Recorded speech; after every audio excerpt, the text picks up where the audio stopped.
Halo semuanya, kembali lagi bersama saya Uta di konten meracau. Di episode kali ini kita akan membahas sesuatu yang sebenarnya akan terjadi ya. Konten-konten seperti ini biasanya akan terjadi di penghujung akhir tahun gitu ya.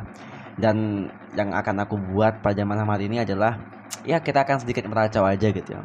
Sedikit meracau dan mungkin apa ya? Mungkin lebih ke kilas balik gimana sih perjalananku selama tahun 2023 gitu ya. Karena em, ada beberapa hal yang ingin aku bagikan dan semoga bermanfaat juga gitu.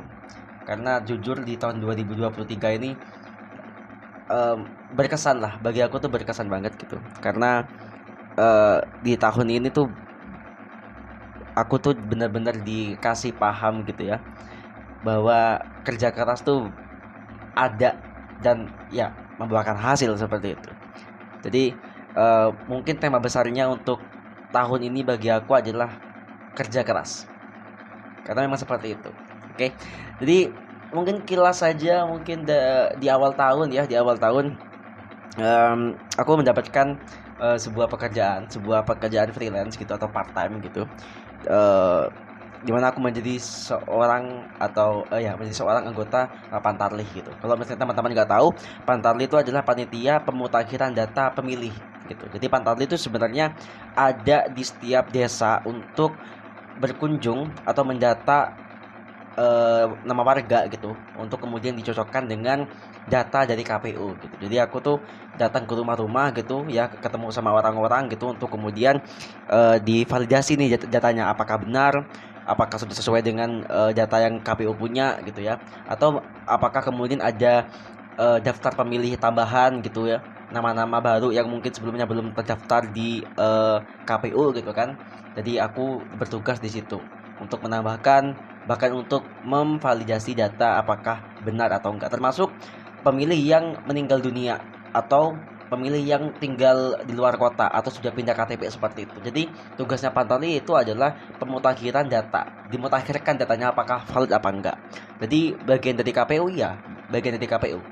Jadi eh, jenjang yang paling jenjang yang paling bawah ya aku rasa ya, jenjang yang paling bawah dalam hierarkinya gitu. Cuma yang paling penting karena kita sebagai ujung tombaknya nih, sebagai ujung tombaknya untuk bisa mendapatkan data yang valid seperti itu. Pertama awal-awal aku sih gak tertarik ya pertama karena memang ditawarin gitu kan sama orang gitu, ditawarin ada ini nih, ada part time job nih. Jadi apa di Pantarlih, apa tuh Pantarlih ya seperti yang aku sebutkan tadi, yang aku jelaskan tadi gitu kan. Pertama agak sedikit ragu gitu ya, apalagi tahu bahwa job desk-nya adalah door to door gitu ya, untuk berkunjung ke rumah gitu kan sesuai dengan data yang aku punya pada pada waktu itu gitu. Sedangkan aku tuh orang yang jarang banget keluar rumah, jujur jarang banget keluar rumah. Kalau gak penting-penting amat aku jarang banget keluar rumah. Enakan di rumah ya emang ya. Enakan di rumah bisa ngapain gitu, bisa nonton film, bisa main game dan segala macam. Jadi untuk tipe orang yang jarang keluar rumah, meskipun aku gak nyebut aku introvert ya, cuma emang jarang keluar rumah aja gitu. Itu pekerjaan yang agak sedikit membuat aku was-was gitu, karena ya tentu kita harus bersosial gitu, harus bersosialisasi, harus berkunjung, harus ya berkomunikasi dan segala macam gitu ya. Untuk komunikasi aku pede-pede aja gitu, cuma untuk hal bertamu ya, berkunjung ke rumah orang gitu ya, itu adalah hal yang baru. Dan ketika aku ikut patroli itu kalau nggak salah kan apa ya, jam kerja bukan jam kerja ya, jam kerjanya fleksibel, cuma untuk masa kerjanya itu cuma 2 bulan kalau nggak salah, 2 bulan, termasuk waktu itu eh waktu kerja bulan puasa juga, waktu itu sempat juga, jadi masih ada bagian di bulan puasa aku jadi pantarlih gitu ya. Jadi memang sesuatu yang baru karena jelas jelas ya.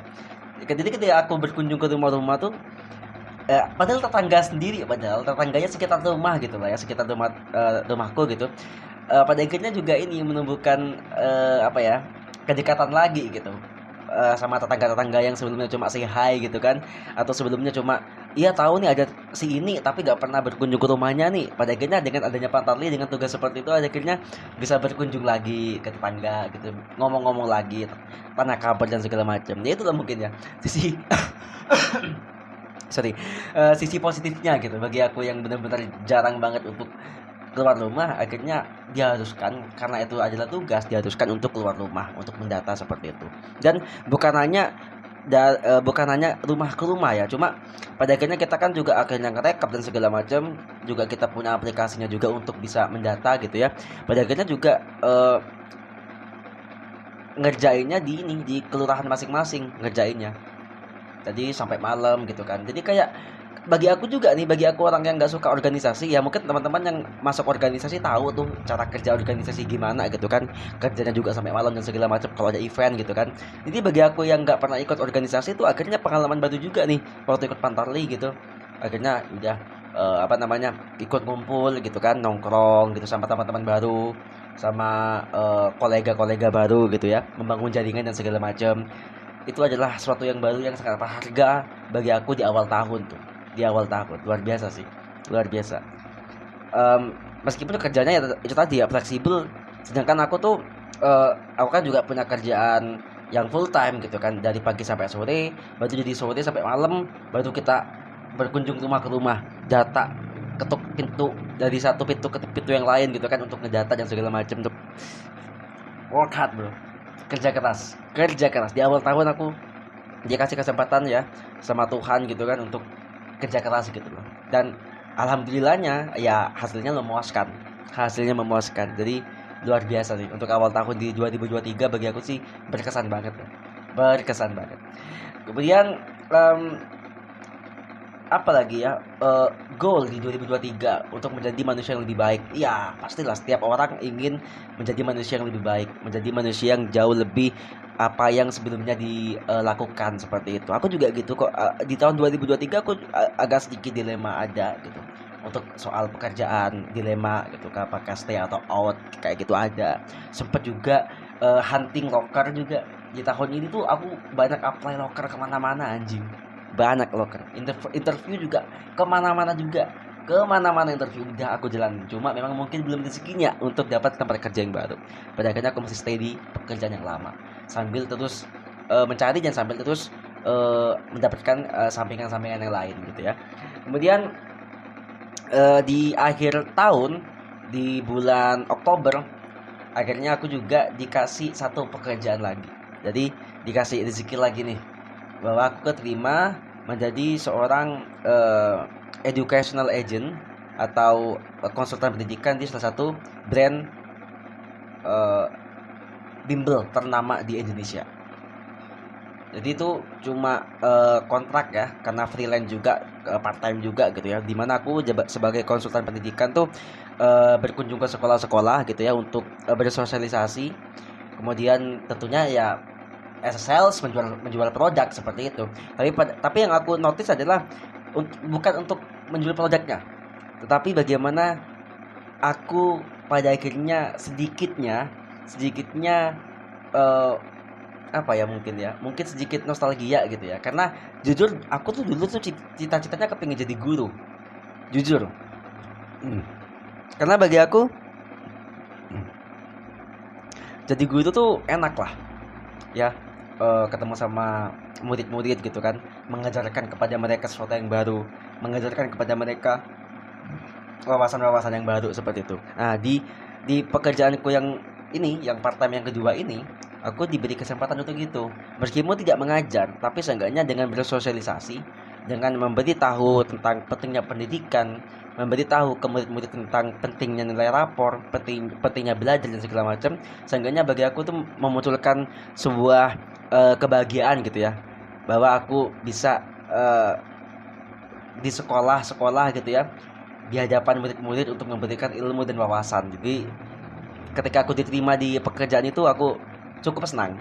Ya meskipun pada akhirnya kan sebagai sales tuh ya harus target oriented, cuma aku benar-benar waktu itu gak mandang targetnya, tapi pandang prosesnya. Disitulah kemudian kemampuan komunikasi publikku kembali diasah tuh. Apalagi kalau dulu kan di Pantarli kan tetangga ya, maksudnya random lah, kelompok umurnya juga random, tapi di sekolah ya benar-benar murid SMP, benar-benar murid SD, benar-benar murid SMA yang aku kunjungi. Jadi bagaimana cara kita untuk berkomunikasi kepada murid-murid, apalagi yang lebih muda, dan misi kita bukan hanya soal menjual, tapi soal mengedukasi. Itu yang terpenting. Jadi keren banget sih aku diterima di situ sebagai konsultan pendidikan, sebagai ya sales lah ya hitungannya gitu. Dimana waktunya juga em, cukup cukup nyaman gitu kan, berkunjung ke sekolah-sekolah, dan pada akhirnya juga membuat aku kenal sama sekolah-sekolah yang sebelumnya aku gak kenal tuh, sekolah-sekolah yang di desa-desa yang katakanlah aku gak pernah jumpai gitu. Pada akhirnya ke sana gitu untuk bertemu dengan murid-murid, dan tentunya untuk juga mengetahui dari sekolah ke sekolah seberapa oke nggak fasilitas yang ada di sekolah. Waktu itu aku pernah tuh berkunjung ke satu sekolah SD kalau nggak salah.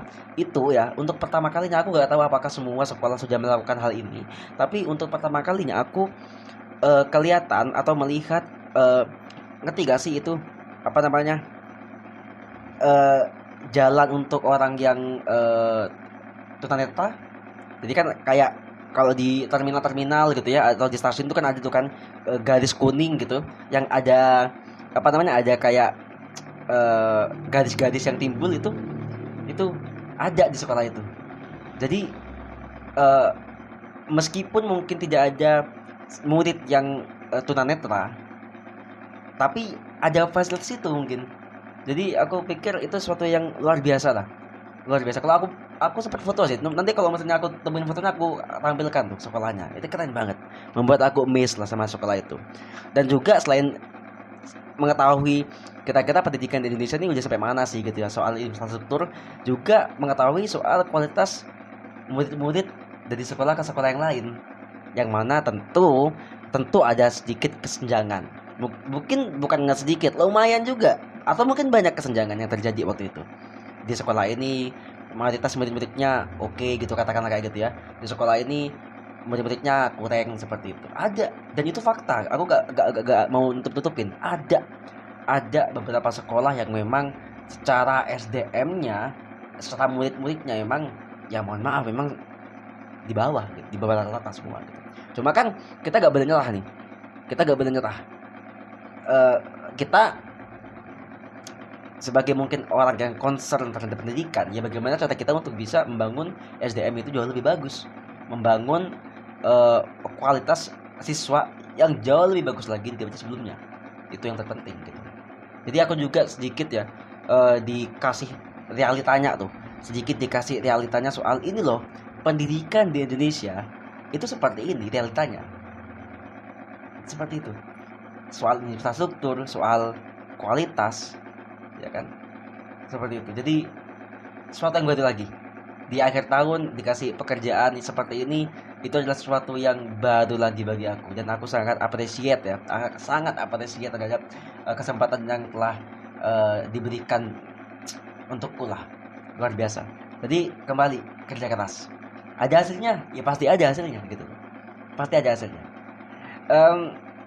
Di tahun 2023 nih bener-bener aku tuh kayak dikasih satu tantangan ya, untuk ayo nih, dikasih rezeki, dikasih satu challenge baru untuk ayo, bisa gak lu kerja keras, bisa gak lu untuk katakanlah sehari tuh bisa full, bisa benar-benar untuk kerja seharian, ini gak masukku.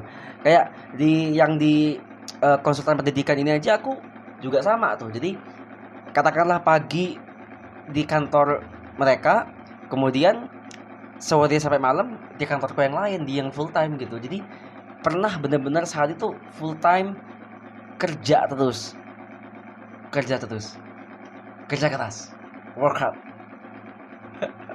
Seperti itu. Jadi mungkin dikasih tantangan gitu ya, kuat gak lo mentalnya nih, kasar gak sih mentalnya kayak gitu, gitu loh. Dan itu membuat aku di tahun 2023 nih, kalau dibilang dewasa ya aku juga gak bisa ngeklaim juga ya. Kalau dibilang aku udah secara pemikiran tuh udah bijak dan segala macam, juga enggak lah, aku gak bisa mengklaim itu. Cuma yang aku tahu dan aku pelajari di tahun ini 2023 adalah bagaimana aku kerja keras, dan of course valid, kerja keras itu membuahkan hasil. Buat teman-teman yang mungkin di tahun ini masih belum kerja keras, atau mungkin merasa kayak aku tuh udah kerja keras kok tapi hasilnya kayak gini aja, bukan itu problemnya. Seenggaknya kamu udah kerja keras, hasil yang kamu hasil yang kamu dapatkan yaitu adalah hasil kerja kerasmu. Masalah kemudian dinilai sedikit apa enggak ya kan itu tergantung perspektifmu. Seenggaknya kamu kerja keras dulu aja. Buat teman-teman yang sekarang udah kerja keras, selamat berjuang, selamat terus bekerja keras gitu ya. Karena aku tahu dan aku sudah merasakan bahwa kerja keras tuh ada hasilnya kok. Benar itu ada hasilnya.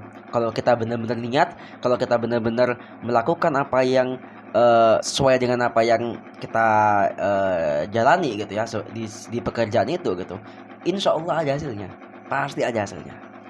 Jadi buat yang sekarang atau mungkin tahun depan kepingin terus bekerja keras, good luck dan semoga berhasil gitu.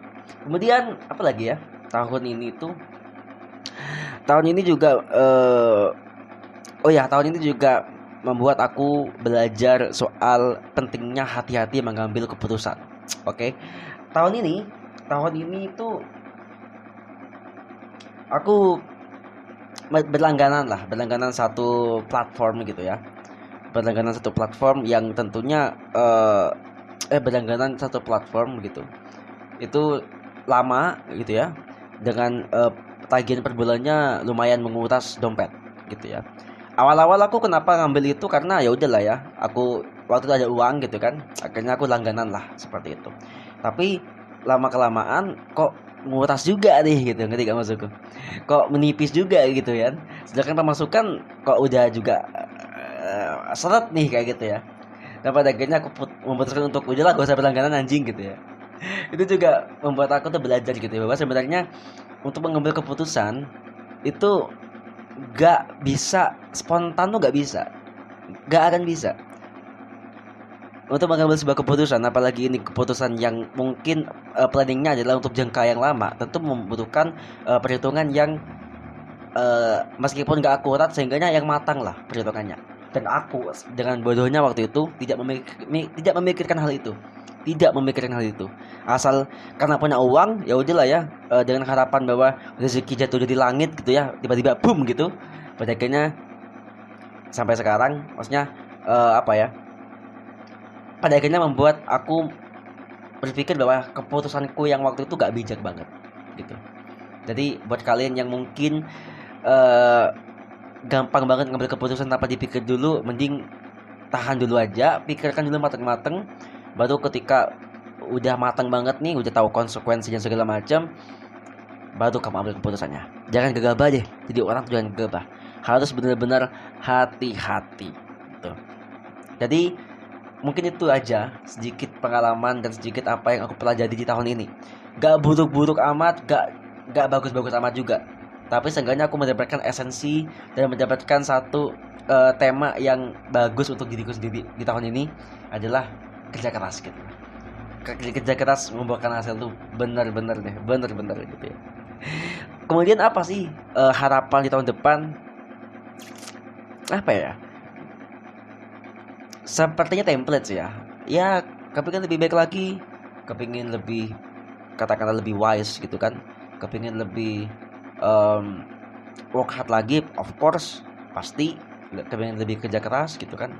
Dan tentunya kepingin mendapatkan ini ya, challenge diri yang baru gitu ya, kepingin dapat tantangan baru, kepingin dapat maybe destinasi gitu kan. Tapi apapun itu, untuk tahun depan yang paling utama adalah semoga terus diberi umur panjang dan kesehatan. Semoga terus diberi kesempatan demi kesempatan untuk bisa memperbaiki diri, terus diberi kesempatan untuk bisa mempelajari sesuatu, memberikan sesuatu kepada orang lain, dan tentunya untuk saling menguatkan diri aja kali, menguatkan diri sendiri untuk jauh lebih bagus lagi seperti itu. Dan buat kamu nih teman-teman yang di tahun ini sudah berjuang, yang di tahun ini sudah melalui masa-masa terberatmu di sepanjang hidupmu gitu ya, dan kamu masih bisa bertahan, dan kamu masih bisa katakanlah ketawa-ketawa, katakanlah bahagia bersama teman-teman, itulah yang harus kamu ambil gitu ya. Berarti kamu, beban yang mungkin sebelumnya kamu anggap itu adalah beban berat di tahun ini, gak ada gitu. Toh kamu masih bisa bertahan, toh kamu masih bisa katakanlah hangout sama teman-teman, ketawa-ketawa di tongkrongan, bisa berbagi sama orang lain. Itu aja udah keren banget di tahun ini. Jadi yuk udah hapus deh beban-beban di tahun ini, udah hapus aja semuanya. Kita reset lagi di tahun depan. Apa yang harus diperbaiki ya diperbaiki, apa yang menjadi sebuah kesalahan ya tentunya harus diperbaiki lagi. Agar apa? Agar tidak menjadi kesalahan yang berulang. Dan buat teman-teman di tahun depan, apapun goalnya, apapun tujuannya, apapun harapannya, semoga dapat terwujud, dan tentunya kita semua berharap yang terbaik untuk tahun depan. Oke, jadi mungkin itu aja yang bisa aku sampaikan di konten meracau pada malam hari ini. Ketika video ini disyuting tanggal 28 Desember 2023, dan kurang lebih sekitar 4 hari ya, kurang 3 hari lagi kita akan memasuki tahun baru di tahun 2024. Tahun baru, harapan baru, mungkin cita-cita baru juga. Oke, thank you for watching. Dan oh ya, buat teman-teman yang sudah nonton konten-kontenku di YouTube 4043, aku ucapkan terima kasih sekali. Dan juga buat para viewers di TikTok juga yang udah tonton konten-kontenku di situ, juga aku mengucapkan terima kasih di tahun ini. Kalian the best lah. Aku gak mikirin soal kuantitas, tapi seenggaknya bagi kalian yang mungkin nonton ya, meskipun hanya sekelebat tapi nonton, at least nonton, itu aku mengucapkan terima kasih di tahun ini. Terima kasih. Semoga di tahun depan aku masih bisa untuk terus upload rajin di YouTube 4043 dan juga di TikTok dibaca Akita ya. Thank you for watching dan sampai jumpa tahun depan, tahun 2024. Selamat Natal dan selamat tahun baru semuanya. Bye bye.